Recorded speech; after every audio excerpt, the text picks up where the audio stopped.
Hey, hey, hey. Hey, hey, hey. Happy Wednesday. Happy Wednesday. How are you? I'm good. How are you? I'm good. It's Wednesday. No complaints. Mel, how are you? I am good, maintaining, blessed and highly favored, as they say. Come on, church. Amen. Mm-hmm. I'll say amen. Listen, it's an interesting Wednesday. We are kicking off our February. I guess it's a series. I guess we can call it a series, but it's a really dope hybrid blend series where we're going to be focusing on love and relationships and Black history, but not Blackity just black black. right, blackity black, more so black pride, Black black excellence. achievement, black excellence, right? So not the typical black history. We will touch on, some amazing people. Like today I was reading about um Zora Neale Hurston, and it just it's like she gets more and more amazing every time I read about her. Mind you, I've read about her a lot, but I don't know. There's something about revisiting content on her. It's just like, oh, she was so dope. So, anywho, we'll be, dropping some gems in celebration of Black History Month, and we'll be doing a really good blend of love and relationship topics. But we're also going to be dropping some gems on how you can take care of your heart because February is also Healthy Heart Month. I was reading an Mm-hmm. article where we are seeing an increase in heart disease among Black women between the ages of 25. Ooh, Yeah. that's kind of young, and 60. So we want to make sure that we're staying active, that we're moving, and that we're getting up off of the scroll and the couch watching TV and doing some activity. Okay. Tiff was actually just telling us about a class she's doing. Let us know, Tiff. You could tell the people, invite the people so they could be active. No shameless plugs or anything like that. But I joined almost a year ago Diva Dance. It is a chain, you know, nationwide organization, but I joined my local Diva Dance and just been really enjoying getting back connected to dancing, which is my happy place. And I noticed a couple of weeks ago, I was like, oh, my little love handle on the side was a little slimmer, right? And I went to the doctor this morning. I have lost 7 pounds since December 20th. I got me a nutritionist this year. So I'm going to be fine, fierce, and fabulous come August when I turn 50. So y'all can, Listen, First and of all, if you want to see the videos, go hop on IG, go to One True Phoenix. I be posting my dance videos there all the time. Now, no, I'm not Debbie Allen, but I be getting my little two-step and swing on. So yeah. can we just not hip over? Can we not hip over? Can we not just skip over this turning 50, not eat. looking a day over 25? Thank Can you, we, Mel. I so was getting ready to go there. you have to adapt my new way of telling people my age. Hmm. So I'm 42. So I'm 21 with 21 years of experience. Yeah. So you will be 25 with With 24. 25 years of experience, yes. Yes. That sounds accurate. That Yeah. sounds very accurate. Listen, listen, this face is not wrinkled, but this hairline is platinumed out. And that's why I keep the color in there because, That's just a little whew, seasoning. That's just a that's little just my season. seasoning. That's your Yeah. little, that's your little, oh, Beige Like, don't age, honey. no, no. 'Cause you do But we not look. want to welcome everybody to the Hustle and Shy podcast where, we just some girlfriends who get together once a week and we just chop it up. We just So, talking. yeah. So, y'all know what time it is. It's 8:05. That means it's time for me to tell you it's time to go like, share, comment, and subscribe Yeah. to all of the platforms. You can find us on Instagram at diamondwriters.com. You can Yeah. find us on YouTube at the Hustle and Shine Podcast. You can find the Queen Pen at Natima Cherie on Instagram. You can find the NB Pen on Instagram at her underscore the underscore MVP. And of course, I'm the One True Phoenix. So make sure you go and follow us for more content, what's going on with us, so that way when we chopping it up, you know what the heck we talking about. Yeah, but I feel kind of bad because there's nothing happening on my pages, but you can still go check them out. There's nothing there though. There's plenty of I old stuff agree. for them to catch up Plenty of on. old stuff. Get caught up. Right, revisit some old stuff. That's Black history. Go look at that. Um, but no, no, definitely. Like she said, y'all go take a minute. Make sure that you share this. Go ahead and tag some folks in this because tonight we are talking imbalanced intimacy. Mm. This is going to be a very interesting topic. As always, we do our research. That's one thing we want to do differently is bringing you facts, not just opinions. We're bringing real data to back up what we're saying and data that's still being fact checked, not data coming through Meta because they don't fact check nothing no more. We talking about other resources, other sources of information. And that's what we're going to be discussing tonight. We have some really good subtopics for you. We want you to get engaged in the comments, drop your comments or your questions. We welcome them both. The only thing we don't welcome is negativity. You can keep that. Okay. You can keep all that for yourself. But if you have something positive to contribute, even if it's a conflicting point of view, we still want to hear it as long as you say it nicely. Okay. Put Um, some respect so on it. ladies, y'all want to jump in on the first subtopic, or do you want to check and see who's in the comments? Make sure people are sharing. No, I'm looking. They taking their time, so we're gonna get into the subtopic. Because I feel Y'all But like play too much. y'all go we need to ahead. get You through know all what you're supposed to do. You know what you're supposed to do. So once we get on and popping, you're gonna be late, and then you're gonna be mad, and then you got to watch the playback. It'll be available, but we might not be able to know what it was that you had to say about what we were saying when we were saying it. You wasn't here. you wasn't here. You should have Exactly. been here. Right? Should have been in here. Get in here. Go, listen, go tag somebody real quick while we Hmm. introduce the first subtopic.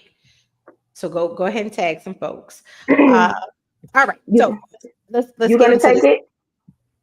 What am I doing? What now? I said, are you gonna take the first subtopic? You want me to, or you want me to do it? How we doing Yeah, this? you go ahead and kick it off. Go ahead and kick us off. Okay. So in imbalance intimacy, because we got to come in here with our definitions first, right? So imbalance intimacy, we're going to be talking about recognizing when relationships are not built on a solid foundation. We're going to be looking at when there is a lack of emotional, physical, or mental connection within the relationships. And Mhm. then we're going to be discussing what it looks like to see that this may be happening, what that attachment style looks like, and how to avoid it. And then being single and what that looks like. All right, so first up, we're going to be addressing which one is first, Mel? Hit me Miss with the. Mistake or misfit. Yes. All right, mistake or misfit. All right, if you saw the stories today, we were playing Usher's Good Good, right?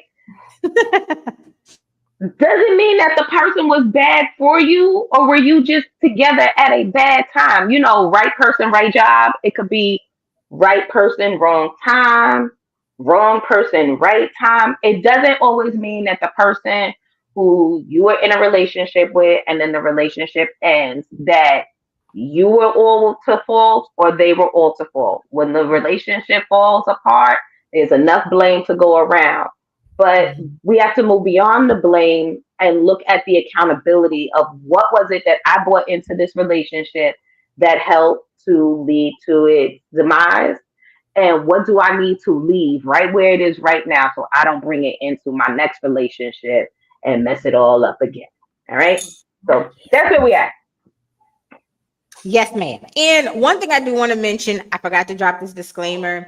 Unlike a lot of these social media influencers, we are not self appointed relationship coaches. We're not life coaches. We're not relationship experts, none of the above. Again, we are simply three women who have lived, who have acquired some wisdom from these experiences and really just want to share. That's all we're doing is sharing. We're not demanding that you adopt our way of thinking. We're not demanding that you take this as Bible. We're simply saying we've seen it and so we want to talk about it. All right. So as the Phoenix just introduced, some things I just want to add to what she said.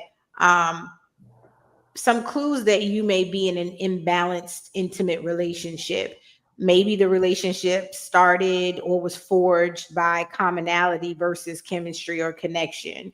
Maybe, you had a trauma bond and it evolved into an intimate relationship.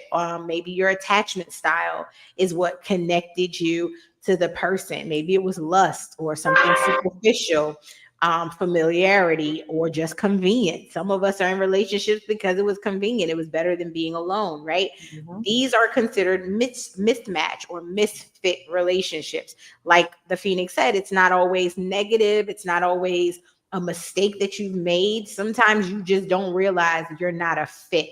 And that's why the relationship is failing. So, what we've prepared, as always, y'all know we are note takers because we're studiers.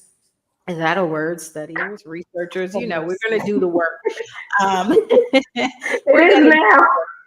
Yeah, exactly. And so one other thing I wanted to share before I pass it over to Mel, is that relationships that are considered a misfit or a mismatch or even misaligned, it means that you and your partner have significantly different values, goals, life visions, or expectations that lead to ongoing conflict, frustration, and a sense of incompatibility, as if you were not moving in the same direction together. So again, we're not saying that all misfit relationships are toxic. We're not saying that all misaligned relationships are evil and horrible and traumatizing. We're simply saying there are instances like my marriage. I was in a marriage with a really great person. He's still an awesome man. We just were not a fit. There was no alignment. We had different views on so many different things. One popular one that I hear all the time is people's inability to agree on how they raise children, right? That's a huge mismatch. If you're Mhm. not aligned on how you rear your children and how you raise your children, it's probably not going to work long term because eventually you're going to be fighting about decisions made concerning your family. So that's an example of a mismatch. So I come over to you, Mel, to contribute to our misfit versus mistake. Um, so I think one, and I'm gonna kind of somewhat tying some spirituality in this a little bit, because a lot of times we talk about, you hear a lot of people talk about this being evenly yoked with your partner and with Mhm. the person, and finding somebody that you're evenly yoked with. And I was watching a panel discussion a couple weeks ago, and I can't remember the name, but the individual, the gentleman that was talking, made a very valid point. And he was like, the problem with people using that term is that we don't implement evenly yoked correctly. Mm. We believe that someone evenly yoked means you like everything that I like, you do the same things that I like, you believe everything that I believe, and that makes someone evenly yoked. And he said the Mhm. problem with that is, he said, if you go out and you find somebody that does everything that you do and y'all do all of the same things, what happens to the things that the two of you don't know how to do? Mhm. He said that's a misappropriation of evenly yoked. He said the Mhm. actual form of evenly yoked means that you and this person are good complements to each Mhm. other. So the Mhm. things that you are not good at, they are. The things Hmm. that they're not good at, you are. You guys can fill in the missing pieces and the gaps for one another with, of course, obviously some levels of overlap where there are things that are important that y'all do think and believe in the same, like case in Mhm. what you mentioned, how we raise kids. Yes, we Mhm. can't have two opposing views of how we raise kids, Right. but if you are more of the lenient parent and this other parent is more disciplinarian, then y'all balance each other out, as long as Mhm. the end goal or the overall goal of what the goal is for the children are the same. If Right. both of you are just fly by night parents and nobody's going to be a disciplinarian, then y'all going to run into some issues. Right. Right. And so I think that's a lot of times where you get this, not, the mistake is when you're clear on the fact that you don't compliment me, we don't align, and then you pursue this anyway. The Right. misfit is where that evenly yoked misconception comes into place, Mhm. because you found someone, like you said, that's not a bad person. Y'all have a lot of things that are in common, but the things that need the boost, the things that you need that person to pick up the slack in, and vice versa, y'all don't fit in that area. Right. And so those things go unnoticed, they go unchecked, they go unmanaged, they go undeveloped. And then Mm-hmm. that's where, you know what I'm saying, the problems come into place, you know. Right. Mhm. Finances are like huge. If you look at, Mm-hmm. you know, most divorces and things like that, the number one cause usually is finances. Well, Mm-hmm. guess what? Same thing with evenly yoked. If you love to spend money and they love to spend money and neither one of you know how to budget, guess what? Mm-hmm. Mm-hmm. Yeah. That's what, you know what I'm saying, the that unevenly yoked thing is going to come into play. So I think one of the things with mistake versus misfit is really understanding the key elements that need to be in place, whether it be from one of you or both of you. Mm-hmm. No, you got 20, they got 80, 30, 40, however the balance of it is, but that when the two of you come together at some point, y'all make a whole. Mm-hmm. Mhm. So if together y'all are still missing pieces, you know, y'all are Yeah. supposed to come together and almost complete a puzzle to some Mm-hmm. extent. And so if y'all coming together and there's still a whole bunch of pieces of this puzzle missing and neither one of you are willing to figure out or learn to be those pieces, your puzzle is never going to be complete. And then you're going to run into those issues because those are going to be things that are going to come up in your relationship where you're going to need them. And there's Right. nobody there to provide them. Right. And so then it becomes a sense of argument, frustration, irritation, and whatever. And that's when you get into the situation where relationships ultimately end. And it's not because, like you said, either one of you are necessarily bad people. You Mm-hmm. just didn't complement each other in the ways that you needed to complement each other in order for your relationship to be successful and long term. Exactly. Yeah. a Exactly. hundred percent. You know what this is reminding me of, Tima? Remember when you came to New York for your conference and you and I met for drinks at the rooftop and we were discussing relationships? And I said the number one the number one reason for divorce or for relationships to break up is because of growth. Yes. Someone outgrows the other person. It's just what is it? And as Mel has pointed out, yeah, it could be finances. Finances is a big thing. Like when y'all first get together and it's just y'all balling out, y'all spending it. But then eventually someone becomes more conscientious of the future and planning and saving, and the other person isn't. And the spending and the money gets very muddled when traditional ways of thinking come into play where it's like the man has to be the breadwinner or be the primary breadwinner when Mhm. that may not be the case because Mm-hmm. of now, especially women of color being the most educated and, pursuing the degrees and getting the promotions and the advancements without the DEI, I'm going to say it could challenge masculinity, right?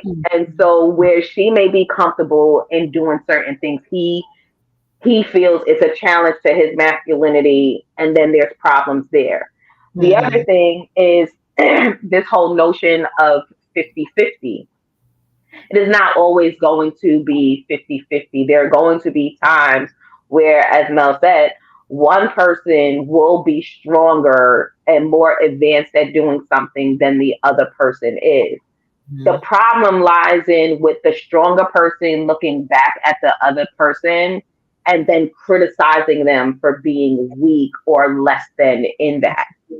I Yep. can't be on 100 all the time. I will. Right.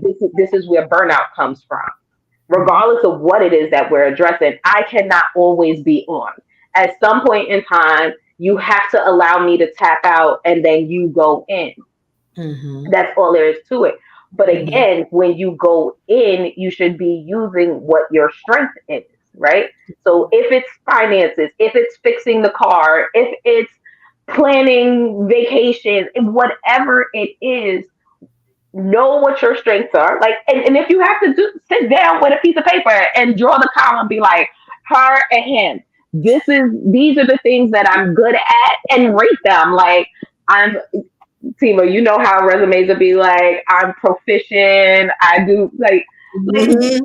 so that you can see from the beginning where it is you're proficient at and he's proficient or they're proficient at, and where you may need a leg up, and so that they're not all the same things. Because regardless of being equally yoked, if y'all are equally yoked at the same exact thing, you're going to topple over. It's just never going to be balanced, even if you're operating at the 50-50 on the same thing, because you're so heavily weighted on this one thing that everything else falls to the wayside.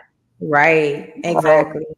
and the Yeah. other thing is, stop thinking that you have to always like the person. Actually, I think the best thing I ever heard Michelle Obama say is that there were times that she did not like Barack. Exactly. Like, there are times where it's okay for your partner to get on your nerves, but you also have to accept that you get on their damn nerves too. Mm-hmm. That part. That part. Yeah. And like you said, like I think from a foundational standpoint, we assume that there's no room for differences. That's not what we're saying. Like we're not talking about not dating someone who's different. Obviously, you don't want to date yourself unless you are that arrogant. You might want to date yourself. But we're not focusing on differences between you and your partner. We're talking about misalignment, like literally not having the same views, not moving in the same direction, not valuing the same things. If you're someone who you're all about investing in a future and you're all about, preparing for your retirement, you want, to have money for the children, like you just have your mind set on future focus, where your mate might just be right now. Like, nope, I just want to live right now. I want to spend it all. I want to party all the time. I want to spend all of our money on travel so that we can post pictures on Instagram. Like, that's misalignment, because that's never going to change. Even if the person matures, there will still be parts of them that live Mm, like that. That's like, nope, I want everything to be now, because it's who they are. And it doesn't make them wrong. They just need to be with someone who thinks the same way. And like Tiff said, it's okay in those instances where there's overlap, but if it's too much of the same, no one's moving this thing forward, then where's the relationship really growing? you're running in And circles. one of the things that came up in an article I was reading about misaligned relationships, they were saying how oftentimes people who are intentionally with someone they're not a fit for is driven by lack. So they lack something in them that they're desperately trying to find in someone else, or they want to be like someone, so they'll go date the person because that's who they want to be. Or it's just a ego thing. Like, I want what I want, even though I know it's not good for me. And so I'm willing to Mm, compromise who I am for the relationship, but eventually you're going to get sick of who you've had to compromise to be. So those are just some of the things I wanted to add to that point in terms of our selection of choosing to be with someone we're not a fit for. Yeah. So, yeah. So I And I like think, oh, go um ahead, Mel. I was saying, you mentioned the article and it made me think of an article that I read too. And it was talking about the beginning stages of dating someone and the importance of appropriate communication. mm, Mm, And so I think it's funny, like this, we titled this mistake or misfit, but hearing what the gentleman had to say in that article made me think just now about how you can take something that would have been a misfit and make it your mistake because you didn't mm, ask the right questions. ooh, So we get so focused on, like, when you're dating and having come and you're just like, oh, what's your favorite color? What do you like to do for fun? And we ask all of these cute questions, right? mm-hmm, Um, but we don't ask the questions that really dignify or determine, as you're saying, our alignment. You know what I'm saying? You're mm-hmm, not asking them, well, where do you see yourself in 5 years? What are your professional, goals? What are your mm-hmm, spiritual goals? What are your personal goals? What are your financial goals? You know what I'm saying? Where do you see yourself living in the next, like, are you thinking? We don't ask, do you want children? If you do, how many children do you want? come on. You know what I mean? Yep. Like, what is your stance on marriage? How do you feel Mm-hmm, about this? And uh, not so much do you want to get married, because wanting to get married and then understanding your stance in a marriage are two different things. So great. You met somebody that wants to get married. Wonderful. What happens once you're married? What do they think should happen? Are they Right. expecting you to be a stay-at-home mom or a stay-at-home dad? Are they expecting you to Right. pay all the bills? What is their expectation and your role in this Mhm. relationship? How do you view partnership? What does Mhm. that look like for you? And so Mhm. because we don't ask a lot of these questions, we get in situations that we later find out are misfit or misaligned. But the problem is that was your mistake in not asking the appropriate questions or giving the appropriate information so that that Mhm. part you would know and that person would know whether or not y'all were a good fit to begin with. Right. So we sometimes we put ourselves in positions because stuff looks good on paper. Come Mhm. on. On the surface, it looked great. We look good as a Mhm. couple. Oh, we like to go to the same restaurant. And oh, you like Mhm. to go vacation in Dubai. Me too. And that's Mhm. great. But what happens when y'all can't afford to go to Dubai because y'all suck Mhm. at saving money? Mm. That What happens that like is now crazy, y'all Mel. stuck, y'all stuck here? Like we stuck in the United States. Now what? What can we do? Because now we can't vacation. And so that's just kind of something that just you mentioned that and it made me think like sometimes it's a misfit because you made a mistake. Mhm. You were trying to put that circle in the square. You was trying, Yes. or you just didn't even pay attention. You was like, it's round, it's a circle, it's an oval, it's a cylinder, it's round. Right. You didn't figure out was it 2D round, 3D round, 4D, was it a sphere or a circle? We ain't looking none of that. It was round, and that was Or it. you have those people that will get out of one relationship and pursue something solely based on what they lacked in the prior relationship. So you didn't check no other credentials of this person, but because they have the one thing that you felt your last relationship didn't have, you're trying to build an entire new relationship on one thing. 80/20. One little principle, and then later you're learning all the other parts that you didn't take the time to get to see or know. It's like, oh wow, you know what? You have that one thing that I didn't get over there, but that's it. That's all you have, and that is a misfit. So like that's really good the way you put Yeah. that. I 80 absolutely love 20. that. That's that 80 Yeah. 20 rule. Like we Yeah. be so hype off the 20. And Yeah. 20 looks real good when you When you have don't 80. have it.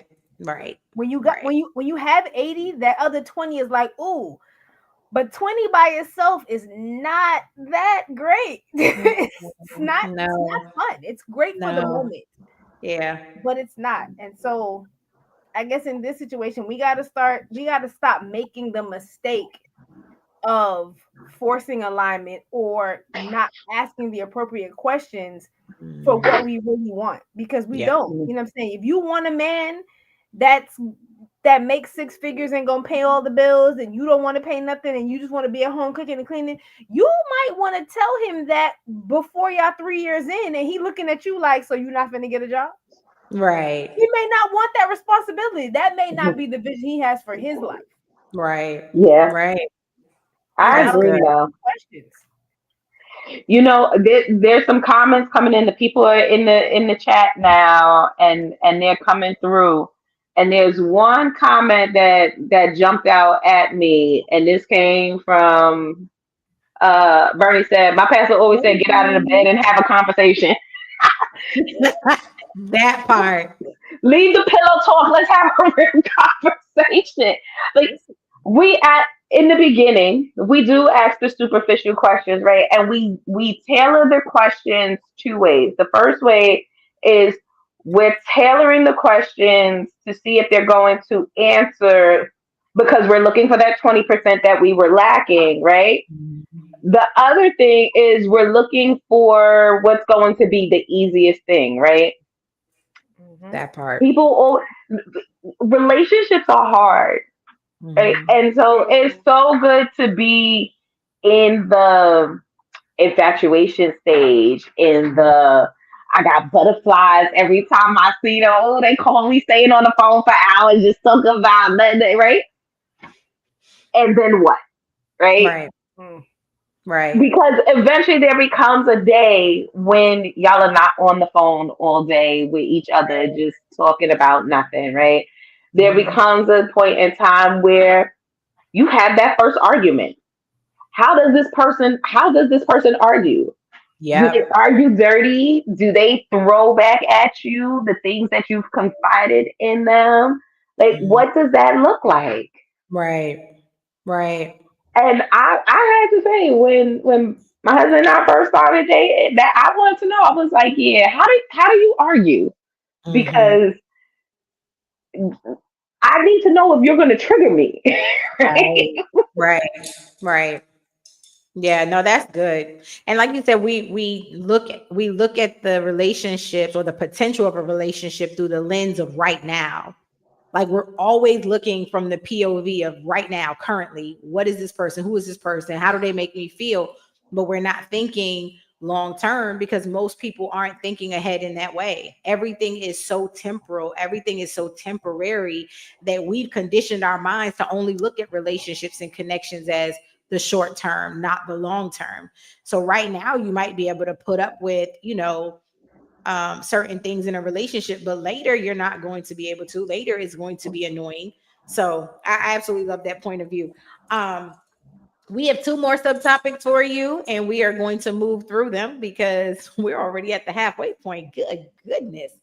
All right. So we're gonna hopefully get Mel back on here. Hmm. You Hold want to on. move Michelle has a into? Michelle has a quick question. We can fill this time while we wait for Mel. Says one of the questions that was asked when I was in premarital counseling was, "Have I seen my future spouse angry?" Ooh, that's a good question. That is a good question. Who are you when you are angry? or That or someone or someone also said, how does the person treat people who may not have great significance in your life, such as the wait staff at a restaurant Mhm. or whatever? Like, are they inclusive? Are they disrespectful? We always have the example of the woman who's insecure and always thinks that the waitress is flirting with her man. Like, I'm over here. Like, yeah, you Mhm. wanna see that other person in an adverse light. Right. When everything isn't all shiny, glittery, and you wearing the rose. What do they say? The rose-colored lenses or whatever. Yeah. Mhm. Yeah, that's a good one, because how you treat people is a big deal to me. I don't like being with nobody who nasty to folks that they think they're better than or more important than. Yeah. All right, let's move on to topic two. Let's move My on to computer disrespectful. I was like, I guess I disturbed somebody's spirit because my computer just shut off. that. Like, We was like, oh Mel, what the I internet thought it went was me for a minute because I'm out? good for disappearing. my laptop was like powering down. I'm like, wait, why? What are you How come? All right. So we're going to talk next about the sunk cost fallacy. And Girl, pretty you much, gotta explain that one to them.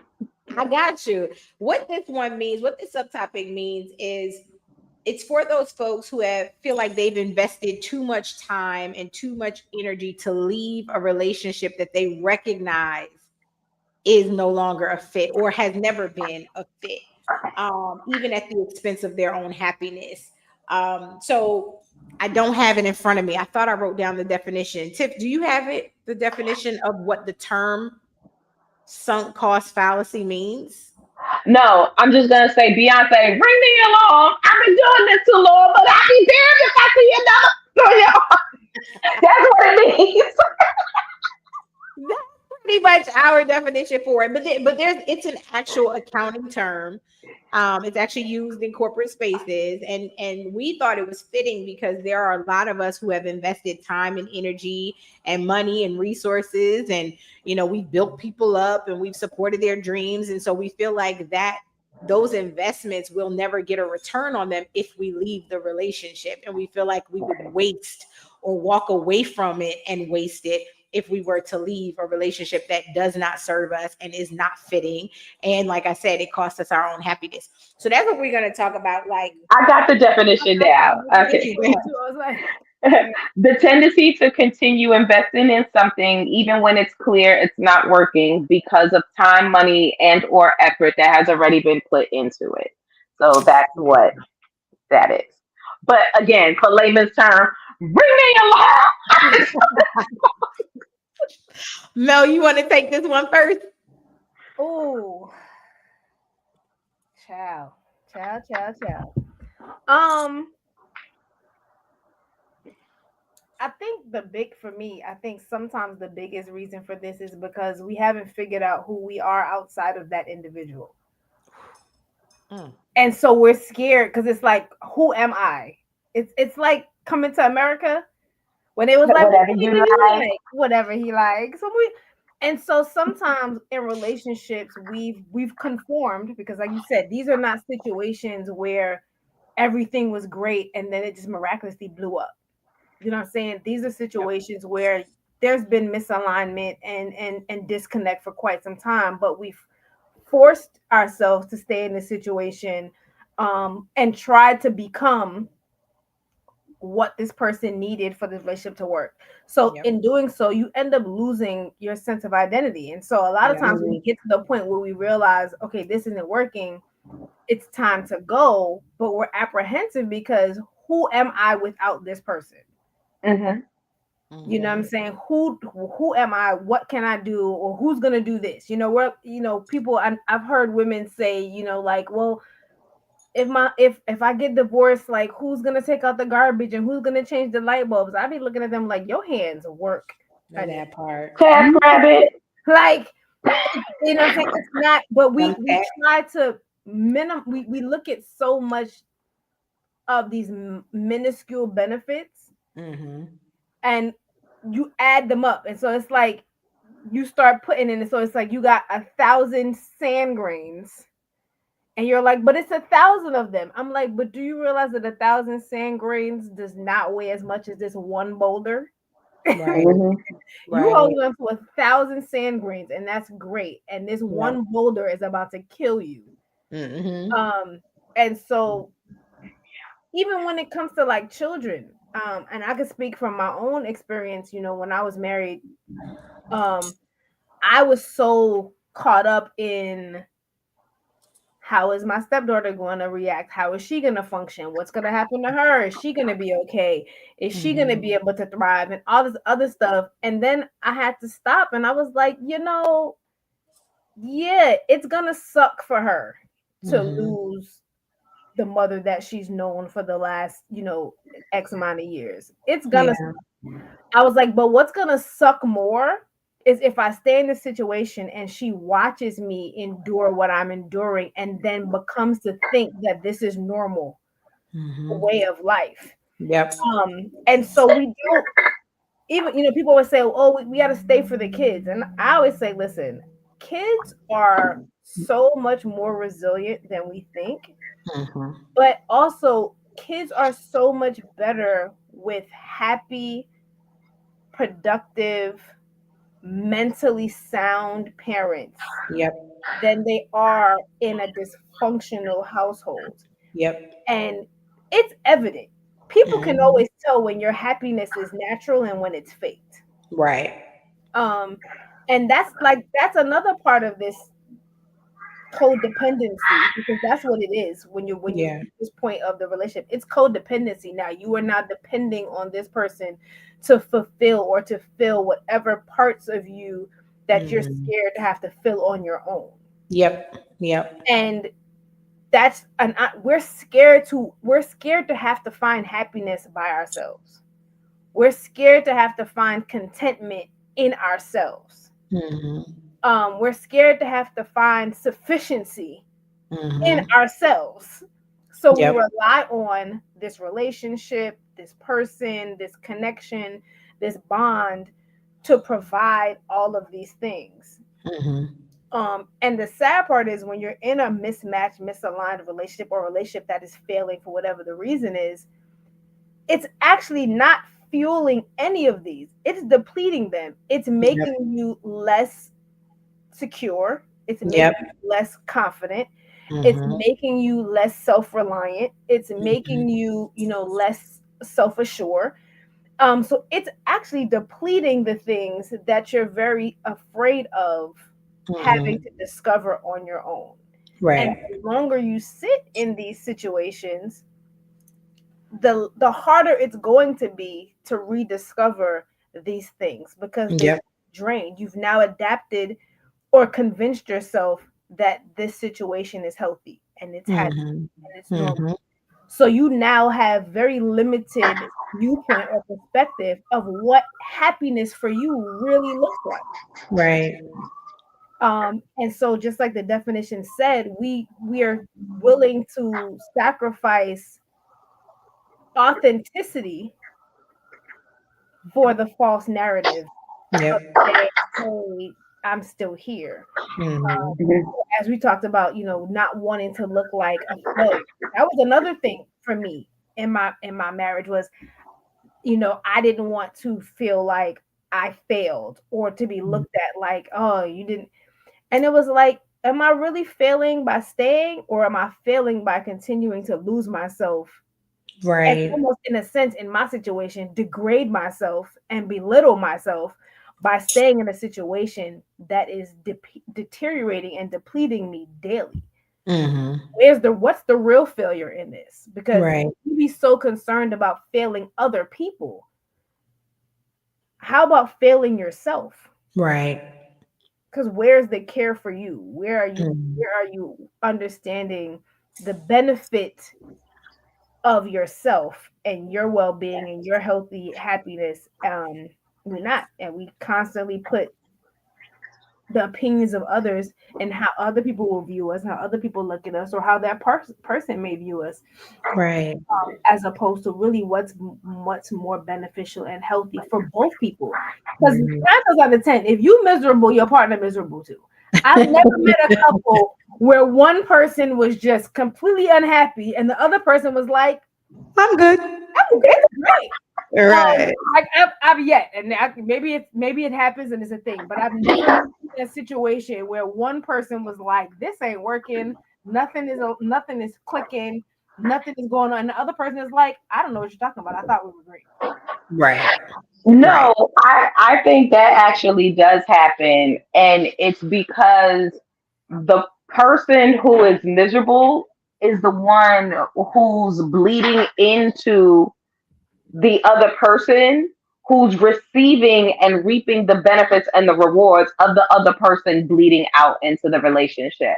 Mm. So, Yeah. I'm sitting over here and I was singing Beyonce, but then I got K Michelle in my head, Can't Raise a Man, right? So you get this Gumby palatable individual, right? Mhm. Mhm. And then you start molding and shaping them into the person that's perfect for you, right? Mhm. And you're putting all this work in. Maybe you pay for them to get an education, you pay to get their teeth fixed, you help build their credit, whatever it is, you're building this person up, right? Meanwhile, you're bleeding out into them because you're not getting back this same type of energy, right? So you're miserable. This person is happy because they getting all these things, they leveling up, they elevating, right? Mhm. And then that's where this thing comes in at, because it's like, I don't put all this work into making him or her Mhm. perfect for me. Why does someone else get to reap the reward of this person? First of Mhm. all, this is where we got to let go of the whole thing about the person being the prize, right? Because you're like a dog with a bone. Like, I'm not letting this go. I Right. created this Frankenstein of a person for me. Right.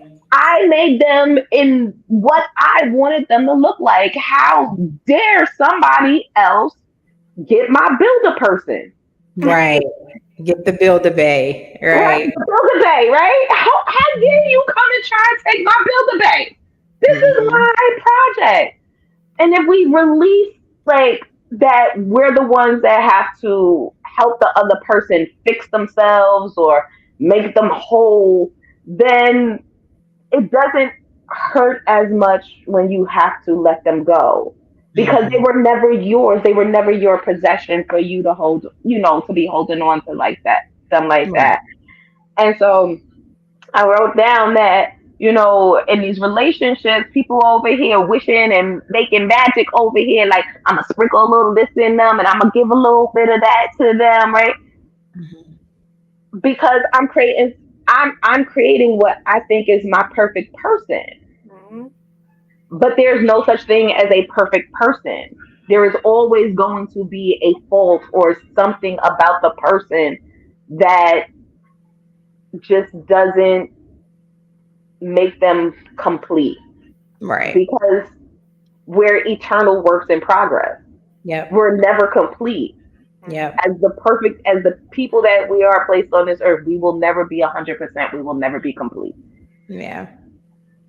And you know what, I'll say, if I can mold a man and shape a man into what I want, the old version of me would probably have loved that. But this healing, moving toward wholeness version, I wouldn't even want a man that is that easily molded, because it's like you have no clue who you are then.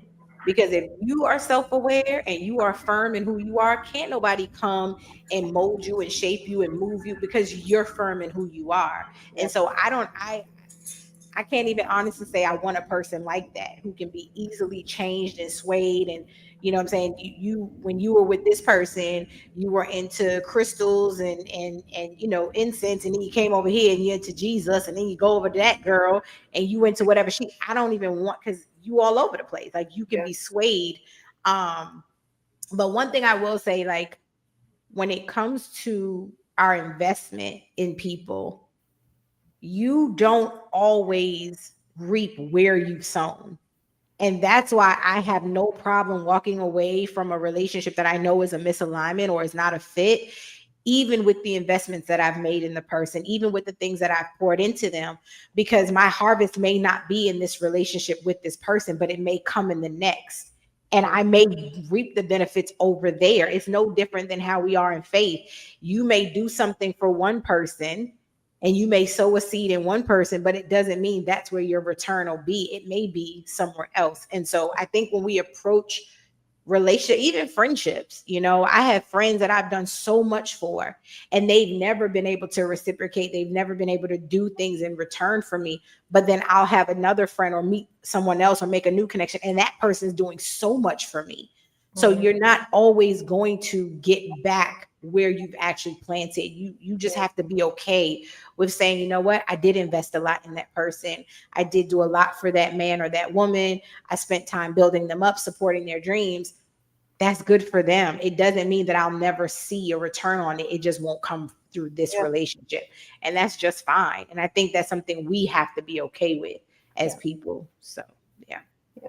I think also, like, we need to look at those situations as growth and development for us. Like at work, you go Mhm. to professional development. Like sometimes those are relationship development courses for you. Like, Mhm. you know what I'm saying? Like, yes, you put all of this into this person and everything at work, but now what did you learn about yourself Right. in that? Do you know what I Right. mean? Maybe that was your position to learn how to be the giver, Hmm. how to invest in a person so that Yeah. when you meet the person, it's not all about you. Right. Right. You know what I'm saying? Maybe that's what that season was for. And so it's kind of like some people say, season, lifetime, you know what I'm saying? But it's in Tyler Perry has one that talks about people that, like, he uses trees, roots, branches, and leaves, but all the same premise is that sometimes we try to make short-term people long-term individuals in our lives. And sometimes Hmm. they're not that. That relationship was not a mistake. It wasn't a failure. It was a process or course in your journey for you to learn things that you need to learn to be able to sustain the relationship that you want. Hmm. And then I think Tiff said something. Oh, Tiff, you made a comment about the people, the bleeding into, and people, like, one person being happy and one person not. Um, And to some extent, I disagree a little bit because I feel like even that person that's getting everything poured into them that seems happy because now they're this new great person. Every time you come home to this individual that's upset and got an attitude, you're not happy. Mhm. So, like, you happy because now you're a better person, but your house is miserable because every Yeah. time you come home, the person that you got an attitude, they don't want to talk to you, they Mhm. get stank, Maybe they don't want to have sex. They not want to be intimate. So it's like there's that level of false happiness. Like, yeah, I'm happy Yeah. because I can do all these things, but you're not happy Mhm. in the relationship. Oh Right. yeah. You know what I mean? Like you're happy in as an individual, but you're not happy in this relationship because Hmm. every time you come home, y'all arguing, y'all fighting, y'all upset. They don't. It's not. There's no. There is no way to be in a happy union and one person be completely miserable. Like you Exactly. can be Yeah. happy Absolutely. individually, but your Hmm. union, there's no way that union can be happy if one person is completely miserable in that situation. It's gonna bleed into your union. So yeah, when you go outside and you're not with that person, you happy and you great. But every time you come home, that happiness, as soon as you turn that key, It's drained.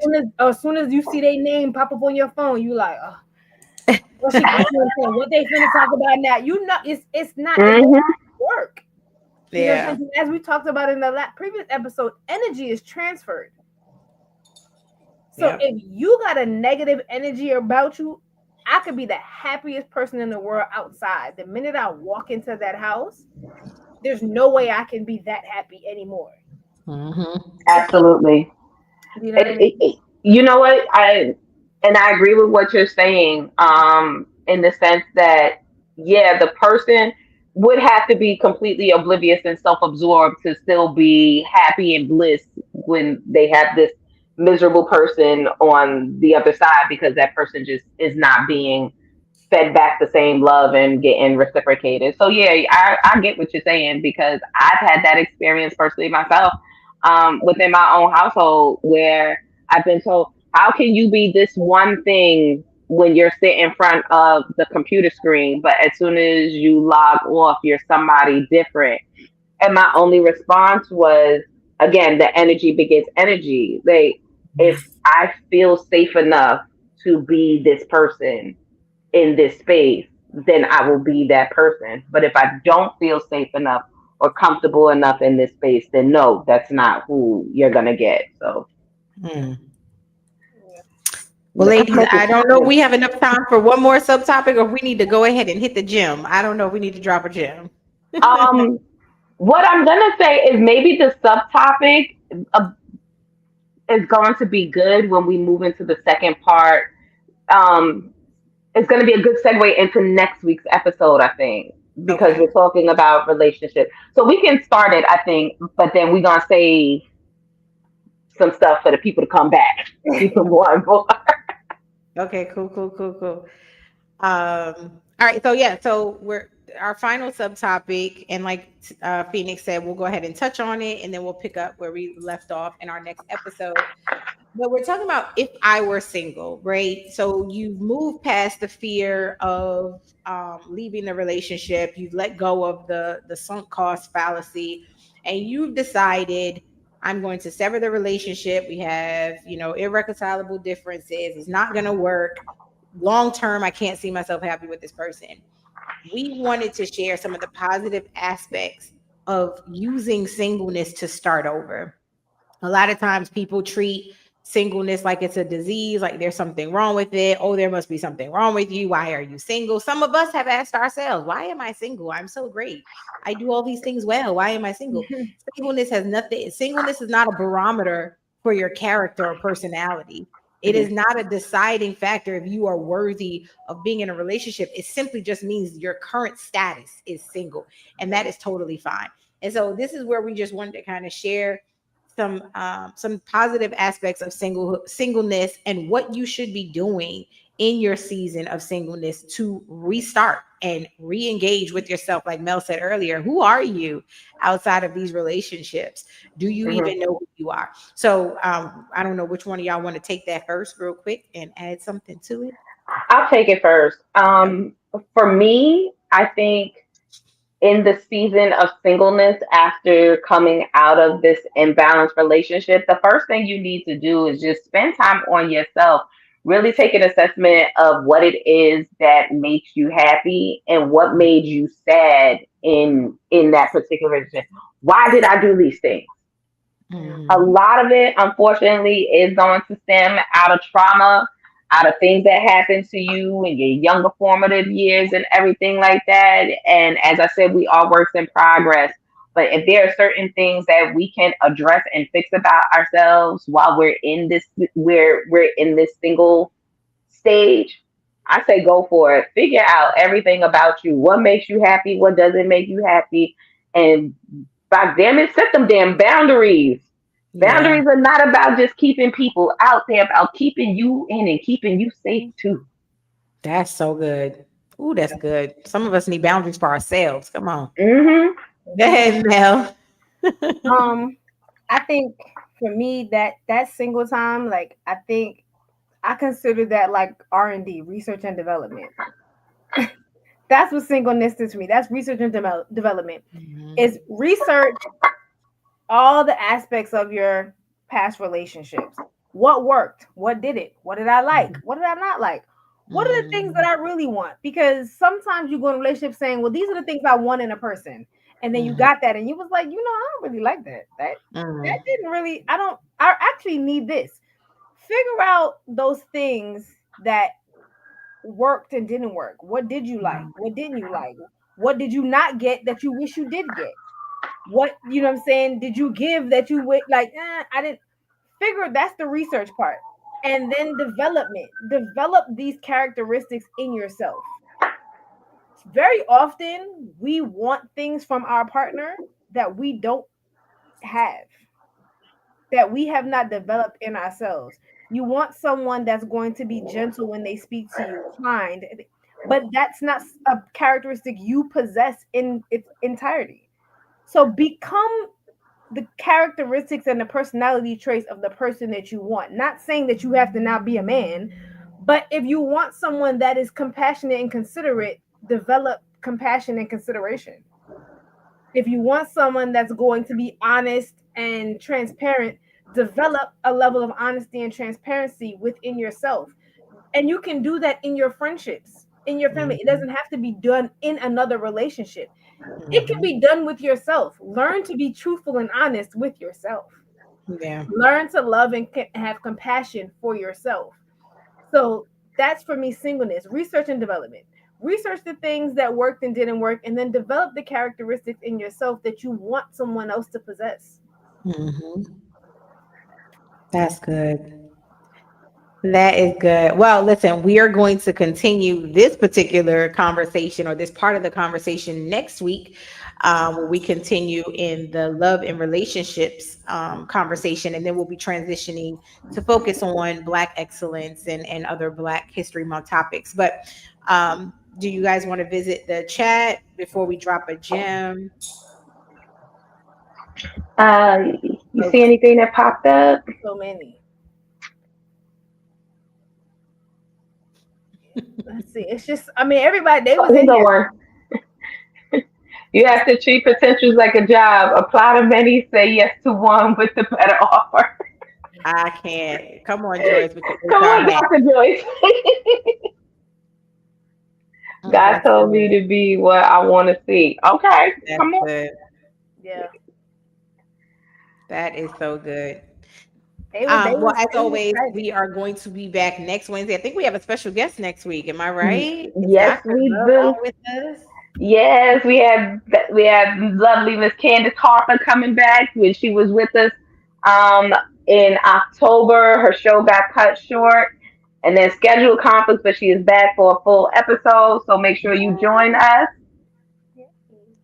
Next week. But look, before we get out y'all way, we're gonna drop a gem. I know some of y'all are saying good night. We still got a gem for you.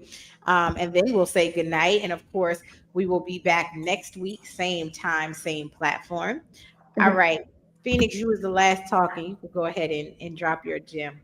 All right, so I wrote, before you ask someone for something, ask yourself, am I capable of giving this? What does or would it take for me to fulfill this request?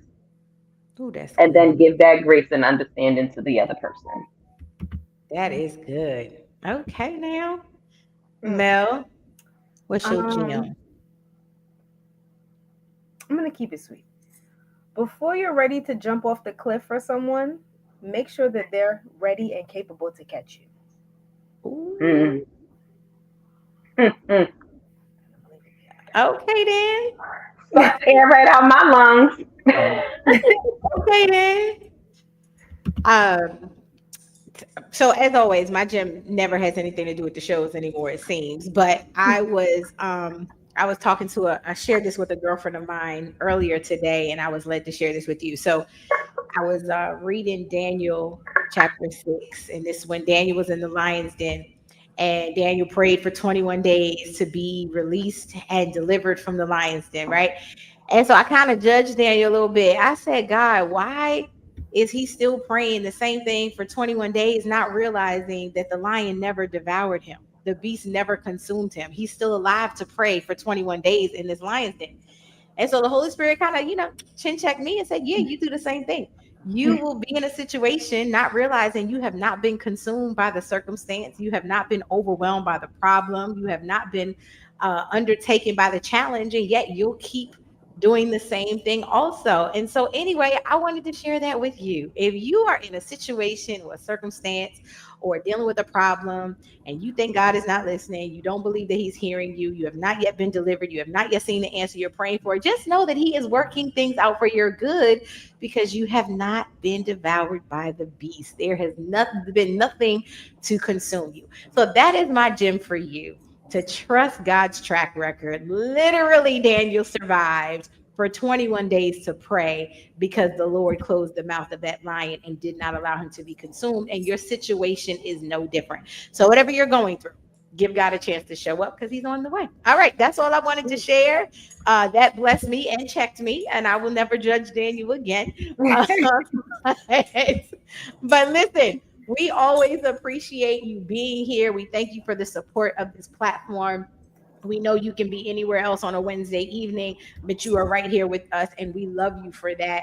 We are continuing to do our own growth and our own healing journey so that we actually have something of value to pour into you and to give you. So, thank you for showing up, and thank you for being an audience that we pray for and that we appreciate. Ladies, anything else before we go? Um, That's no. it for me. I mean, listen, if you want more information, you want to show some support, make sure you go to www.diamondriders.com. You can support us by purchasing books, purchasing merch, liking, Mhm. subscribing. Everything doesn't cost money. It doesn't cost you anything to like, share, or subscribe. So show us some love. If you do want to support us and send us something and you don't want to buy anything, you can always hit us on our Cash App at $transparent gem inc and support Yes. us. But we love you. We love you nonetheless. Our love is free. Yes. And until next time, y'all know what to do. Continue to Continue to hustle hustle and and shine. good night. Let's Let's go. go. Let's go. Let's go.